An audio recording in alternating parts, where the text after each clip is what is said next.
এই দোয়াটি যেই ব্যক্তি একবার পাঠ করবে, আল্লাহ পাক রব্বুল আলামিন 70 প্রকার রোগ থেকে আমার আল্লাহ তাকে হেফাজত করবেন। সুবহানাল্লাহ।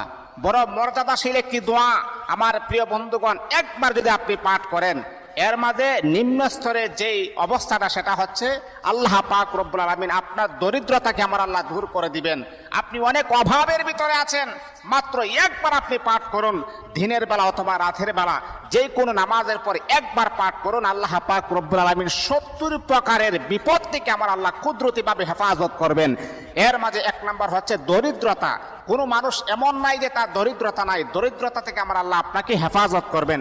আমার প্রিয় বন্ধুগণ, দোয়াটা খুবই চমৎকার একটি দোয়া। দোয়াটা হচ্ছে লা হাওলা ওয়ালা কুওয়াতা ইল্লা বিল্লাহি ওয়ালা মানজা মিনাল্লাহি ইল্লা ইলাই।